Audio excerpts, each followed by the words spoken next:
Bonjour à tous, dans cette vidéo je vais vous présenter une petite astuce qui va être simple pour pouvoir retrouver une bonne partie des notes que l'on utilise dans la musique occidentale.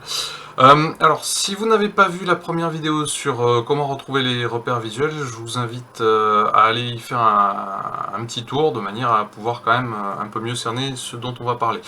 La vidéo du jour ne s'adresse pas à des débutants qui viennent de prendre la guitare depuis une heure ou deux. Il faut vraiment quand même avoir quelques leçons ou quelques heures de pratique pour pouvoir comprendre la chose. Alors, on y va tout de suite. La petite astuce, c'est déjà de bien comprendre que dans le système occidental, encore une fois, on a 7 notes. Vous connaissez la gamme de Do, qu'on appelle la gamme de Do parce qu'elle démarre par Do. Ça donne donc Do, Ré, Mi, Fa, Sol, La, Si. Et on recommence Do, Ré, Mi, Fa, Sol, La, Si. Donc cette gamme est composée de 7 notes. Quand on est guitariste de base, on ne pense pas au dièse et au bémol. Pour le moment, on va rester dans quelque chose de très simple. Donc, qu'est-ce qui se passe? En fait, on va démarrer à partir de la note Sol, qui est ici en case 3 sur notre 6e corde, et on va tout simplement appliquer un schéma où on va jouer les cases 3, 5, 7 sur les deux cordes, sur la 6e et la 5e corde, les deux cordes les plus proches de nous. Donc ça va nous donner ceci. Ok, si on fait le compte, on a 1, 2, 3, 4, 5, 6. On a 6 notes. Ça tombe bien, on en cherche 7. Et là, du coup, tout ce qui nous manque, c'est donc la fameuse 7e note. Dans cette explication, il faut bien comprendre que là, en fait, tout ce qu'on a, c'est Sol, La, Si, Do, Ré, Mi. La dernière note, ce sera un Fa dièse dans cette gamme-là. Fa dièse, c'est quoi en fait? C'est la note qui est juste avant le Sol. Un demi-ton, une case avant le Sol. Elle est là.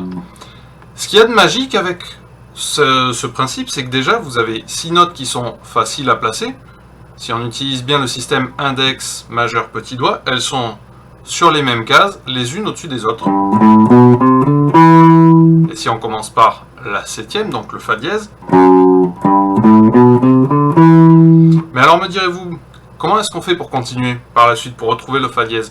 Eh bien, l'idée elle est assez simple, c'est qu'en fait, les notes que vous avez sur la corde de Mi grave, vous retrouvez la même note à chaque fois, 2 cordes en dessous, 2 cases à droite. Donc pour le Fa dièse, qui est en case 2, vous le retrouveriez 2 cordes en dessous, donc sur la corde de Ré, la 4e corde, 2 cases à droite sur la 4e case. Et donc, on pourrait avoir ça.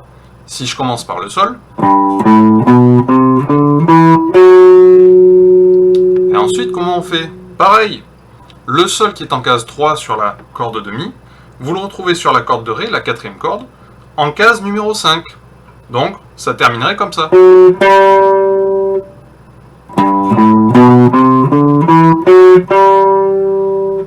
Quelque chose qui est magique, c'est que du coup, au final, vous allez pouvoir répéter ce schéma en faisant un petit décalé ici avec votre index de la case 4 à la case 5. Et là, par contre, vous allez avoir un souci parce que vous avez l'intervention de la corde de Si qui n'est pas accordée comme les autres cordes. Donc, il faut décaler encore d'une case vers la droite. Donc, au lieu d'avoir ceci, en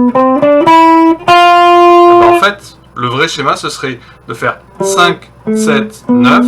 On passe sur la 3e corde. 5, 7, 9. Et au lieu d'avoir l'intermédiaire, juste la case ici en 6, on doit décaler encore d'une case parce qu'on est sur la corde de Si. Et le Fa dièse, il serait là. Du coup, on a ça. Et on reprend ici à partir de la case 8. 8, 10, 12, 8, 10, 12.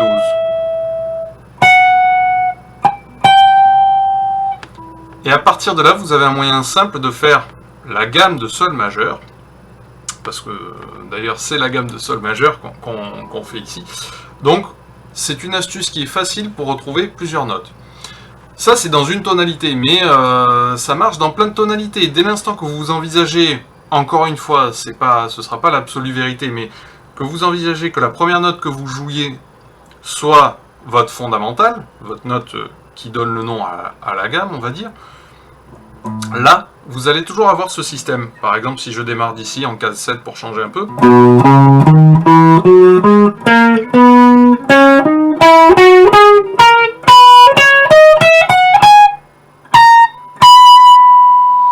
Et ça, ce principe, il est valable pour toutes les tonalités. C'est-à-dire qu'en fait, ce que vous faites, à chaque fois, c'est 1, 2, 3, 4, 5, 6.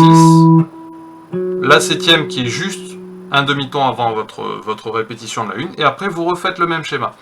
Et ça, c'est vraiment un moyen que vous devez travailler pour réussir à retrouver l'ensemble des notes.